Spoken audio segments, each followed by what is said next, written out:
कुपवाड येथे सांगली मिरज कुपवाड शहर महानगरपालिकेच्या माध्यमातून खो खो, कबड्डी, कुस्ती अशा देशी खेळांना प्राधान्य देण्याकरिता स्वर्गीय मदनभाऊ पाटील स्टेडियम उभारण्यात आले। नगरसेवक गजानन मगदूम यांच्या विशेष प्रयत्नातून बांधण्यात आले असून सुसज्ज व सर्व सोयींयुक्त प्रत्येक गोष्टीचा विचार करून स्टेडियम बांधण्यात आले। कुपवाड शहरातील पहिले सुसज्ज प्रेक्षक गॅलरीसह स्टेडियम पूर्ण झाले असून यासाठी आमदार सुधीर गाडगीळ, शेखर इनामदार, आयुक्त सुनील पवार, उपायुक्त स्मृती पाटील यांनी पूर्ण होण्यासाठी आवश्यक निधी देऊन विशेष सहकार्य केले।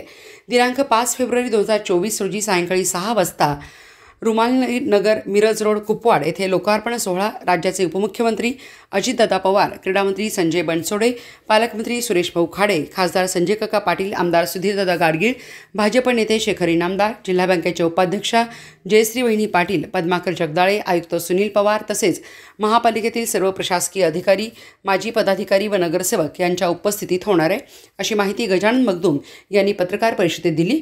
यावेळी आमदार सुधीर गाडगीळ, पद्माकर जगदाळे, जिल्हा क्रीडा अधिकारी किरण बोरवडेकर, जिल्हा खो खो असोसिएशनचे सचिव डॉक्टर प्रशांत इनामदार, शिवप्रेमी मंडळाचे पदाधिकारी उपस्थित होते।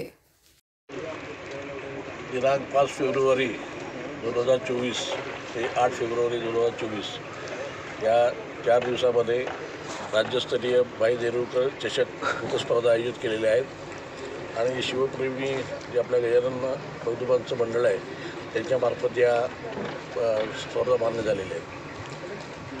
आदरणीय अजितदादा पवार आपले उपमुख्यमंत्री यांच्या हस्ते याचं उद्घाटन होणार आहे।